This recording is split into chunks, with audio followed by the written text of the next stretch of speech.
आज भारत में घुसपैठियों ने कई चिंता पैदा करने का काम किया है। बांग्लादेशियों और रोहिंग्याओं की बढ़ती संख्या ने सुरक्षा पर गंभीर सवाल तो खड़े किए ही हैं, सरकार के लिए भी एक बड़ी चुनौती बनकर ये समस्या रह गई। नमस्कार, डीसी का डंका में आपका बहुत बहुत स्वागत है और मैं हूं आपके साथ अविंद्र आशुतोष।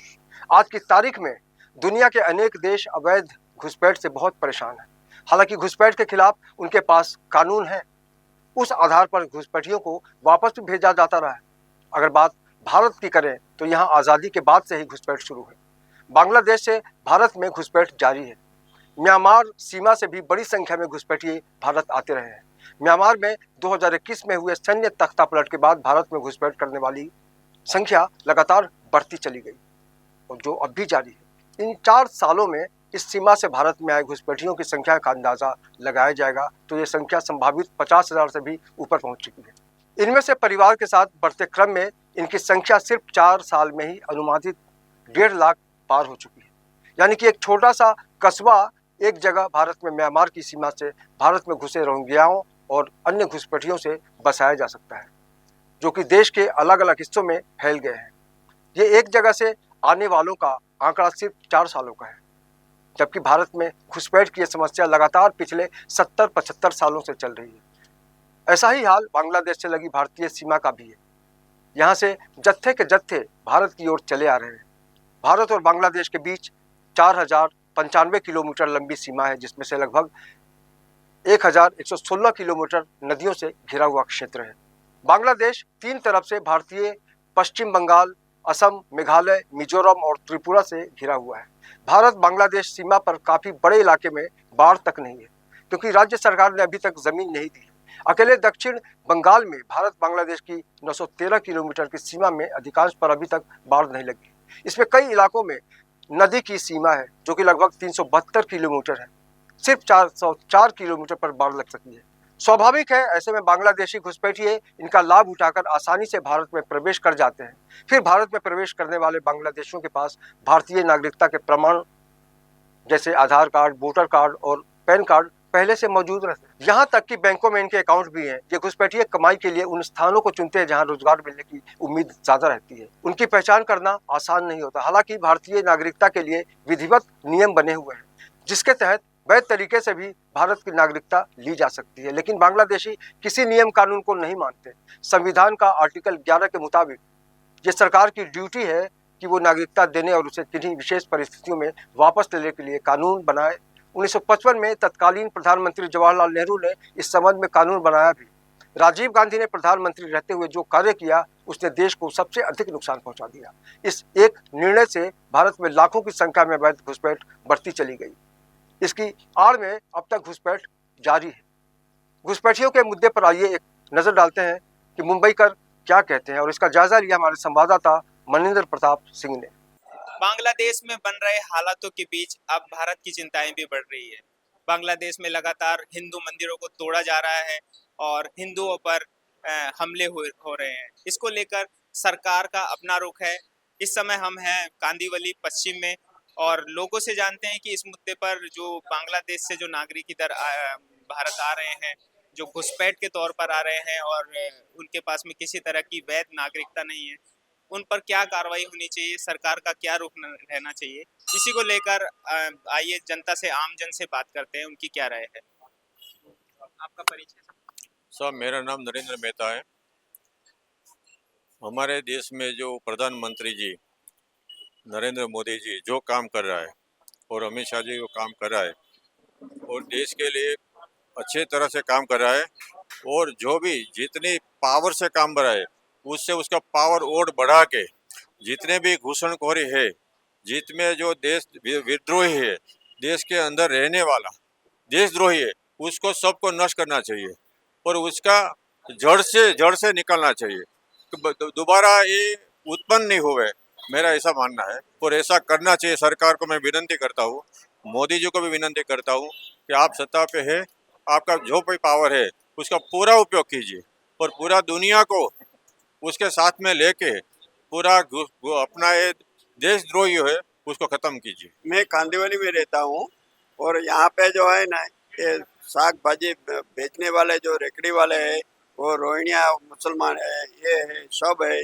वो लोग आके इधर धंधा करता है और इधर का जो वतनी है उनको बहुत दिक्कत होता है। यहाँ पे रोड पे देखो नंगे वो लोग बैठे रहते हैं।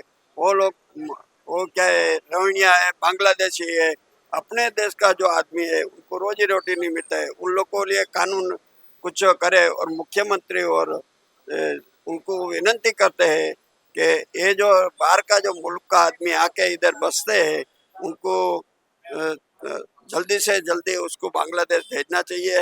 नागरदास तुरखिया, मैं यहाँ स्वामीनारायण मंदिर में सेवा देता हूँ।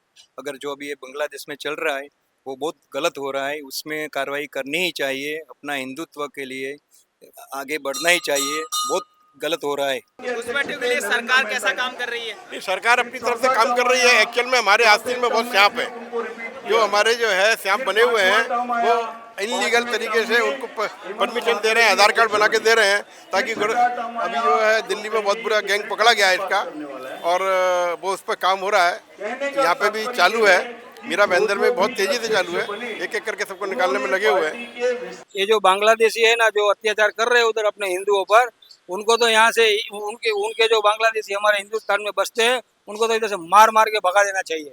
इनको बाइकआउट करो, बिल्कुल बाइकआउट। कोई व्यवहार, कोई रिलेशनशिप नहीं रखना है इनसे, न इनसे क्रिकेट खेलना है, ना कोई जात का व्यवहार करना है। इनको बाइकआउट करो, यहाँ से हटाओ यहाँ से। तो ये से देश के आम नागरिक जिन्होंने बांग्लादेशी घुसपैठ पर अपनी राय रखी, सरकार को भी इस विषय में सोचना चाहिए। ये धीरे धीरे ये मुद्दा गंभीर बनता जा रहा है और कुछ राजनीतिक दल इसे अपने वोट बैंक के रूप में ले रहे हैं। आने वाले समय में किस रूप में इस मुद्दे का हल निकलेगा ये तो वक्त ही बताएगा। वीडियो जर्नलिस्ट सचिन मिश्रा के साथ मनेंद्र प्रताप सिंह, कांदिवली, मुंबई। भारत में बांग्लादेशी घुसपैठियों को राजीव गांधी ने दोहरी नागरिकता देने का काम किया। राजीव गांधी ने बड़ी चतुराई से 1985 में देश के सिटीजनशिप एक्ट में बदलाव कर दिया था। इसके लिए उन्होंने इस एक्ट में एक नई धारा 6A का इजाफा किया था, जिसके मुताबिक 1971 तक जो लोग बांग्लादेश से असम में आ चुके हैं वो सभी असम के निवासी और भारत के नागरिक हो जाएंगे। तत्कालीन समय में ये विशेष सुविधा असम के लिए लागू की गई, जबकि बाकी और राज्यों के लिए 1947 तक का नियम है, यानी जो आए उन्हें भारत की नागरिकता मिल जाएगी। असम में हालात किस तरह से दिनों दिन खराब हुए हैं ये स्वयं मुख्यमंत्री हिमंत बिस्वा शर्मा बताते रहे। बांग्लादेशी घुसपैठ मुस्लिम आबादी के कारण असम की डेमोग्राफी काफी बदल गई है। जो 1951 में 12% मुस्लिम थे, अब 40% तक पहुंच गए हैं। उनके मुताबिक ऐसा सिर्फ असम और बंगाल में ही नहीं बल्कि पूरे पूर्वी भारत में हुआ है। खासकर सीमा से सटे राज्यों में स्वतंत्रता से 70 से 75 सालों में बड़ा डेमोग्राफिक परिवर्तन देखने को मिला है। CBI के पूर्व डायरेक्टर जोगिंदर सिंह 2014 में इस बात को तथ्यों के साथ कह चुके हैं कि देश में लगभग 5 करोड़ बांग्लादेशी घुसपैठ कर चुके हैं। यदि आंकड़ों के आधार पर अनुमान लगाएं तो लगभग 5000 लोग हर दिन बांग्लादेश से आते हैं, महीने में करीब 1.5 लाख लोग। अब पिछले 70-75 सालों में कितनों ने घुसपैठ कर ली होगी, इसका सहज अंदाजा लगाया जा सकता है। असमिया लोगों के लिए घुसपैठ एक बड़ा मुद्दा है। उनका कहना भी है कि बांग्लादेश मूल के मुसलमान और अब तो रोहिंग्या भी आ रहे हैं। ये सभी स्थानीय लोगों के राजनीतिक, आर्थिक और सामाजिक अधिकार भी छीन रहे हैं, हमारे रोजगारों पर कब्जा जमा रहे हैं। आंकड़ों में देखें तो असम के कुल 33 जिलों में से 9 जिलों में इस वक्त मुस्लिम आबादी 50 से 80% तक हो गई। ये जिले बारपेटा, करीमगंज, दारंग, मोरीगांव, नौगांव, बोंगाई गांव, धुबरी, लाकांडी और गोलपारा बतौर हैं। इन 9 जिलों के अलावा कामरूप, कछार और नलवाड़ी में भी मुसलमानों की आबादी लगभग 40% आंकी गई है। कुल मिलाकर देश के इस अकेले असम राज्य में बांग्लादेशी घुसपैठ के कारण 45 विधानसभा सीटों पर फैसला मुस्लिम वोटरों द्वारा किया जाता है और उनके हाथों में यह पूरा मामला चला गया है। 2021 में विधानसभा चुनाव में 31 मुसलमान विधायक चुने गए, जिनमें 16 कांग्रेस और 15 all India United democratic front, जिसे AIUDF और सर्व भारतीय संयुक्त गणतांत्रिक मोर्चा भी कहते हैं। इस दल को लेकर कहना चाहिए कि इसकी पूरी राजनीति बांग्लादेशी घुसपैठियों और अन्य मुसलमानों की बदौलत चल रही है। इसका निशान भी हरा है और इसके संस्थापक भी मौलाना बदरुद्दीन अजमल है।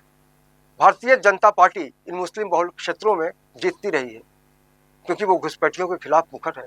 पश्चिम बंगाल में ममता बनर्जी की जीत में सबसे बड़ी भूमिका बांग्लादेशी घुसपैठी निभाते हैं, जिसके कई साक्ष्य मीडिया में मौजूद हैं। देश विरोधी हर काम में ये घुसपैठिए लिप्त पाए जा रहे हैं। इस संबंध में ये तथ्य भी बताना उचित होगा कि जब भारत के दक्षिणी राज्य तमिलनाडु में पुलिस ने अवैध बांग्लादेशी प्रवासियों के खिलाफ कार्रवाई शुरू की तो कई चौंकाने वाली जानकारियां सामने आई। झारखंड में बांग्लादेशी घुसपैठ से संथाल परगना की डेमोग्राफी बदल गई। यहाँ स्थिति इतनी भयावह हो गई है कि न्यायालय को हस्तक्षेप करना पड़ा है। झारखंड हाईकोर्ट ने संथाल परगना के सभी उपायुक्तों को आपसी सामंजस्य से बांग्लादेश से आने वाले घुसपैठियों को चिन्हित कर वापस भेजने की कार्य योजना तैयार करने के लिए भी कहा है। अदालत ने कहा कि ये अति गंभीर मामला है, इसे सिर्फ राज्य सरकार नहीं संभाल सकती, इसलिए केंद्र सरकार को भी राज्य सरकार के साथ मिलकर काम करना चाहिए। जेएमएम कांग्रेस सरकार के संरक्षण में घुसपैठियों का नाम मतदाता सूची और राशन कार्ड में भी जोड़ा जा रहा है। इस बारे में और जानकारी के लिए सीधे जुड़ते हैं अपने संवाददाता शुभम मिश्रा से। शुभम, आज देश घुसपैठियों के कारण कई चुनौतियों का सामना कर रहा है, ऐसे में सरकार की किस तरह की योजनाएं हैं?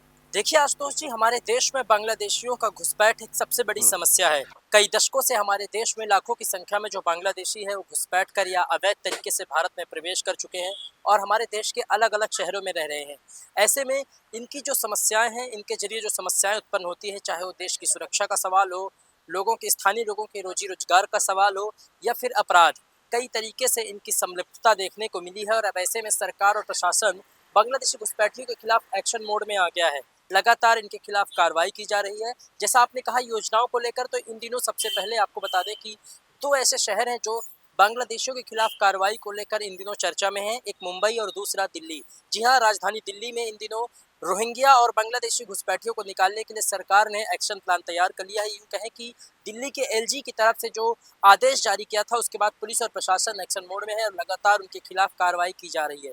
बीते दिनों राजधानी दिल्ली में बड़े पैमाने पर रोहिंग्या मुसलमानों को या यूँ कहें कि बांग्लादेशी घुसपैठियों को वहाँ से हटाया गया है, उनके खिलाफ कार्रवाई की जा रही है, उनके कागजात की जो जाँच पड़ताल है वो की जा रही है। इसके अलावा मुंबई में भी पुलिस लगातार बांग्लादेशी घुसपैठियों के खिलाफ एक्शन ले रही है। लोगों से अपील कर रही है कि जो जिन लोगों को ऐसे लोगों के बारे में सूचना मिले वो पुलिस को बताएं और पुलिस उनके खिलाफ एक्शन ले रही है। कुल मिलाकर के भारत में इनकी जो चुनौती बढ़ रही है, इनकी वजह से चाहे वो सुरक्षा का मामला हो, स्थानीय लोगों के रोजगार का मामला हो या अपराध का हो, इन तमाम चीज़ों पर लगाम लगाने के लिए सरकार और प्रशासन की तरफ से प्लान तैयार किए जा रहे हैं और लगातार बांग्लादेशी घुसपैठियों को देश से निकालने के लिए एक्शन जारी है।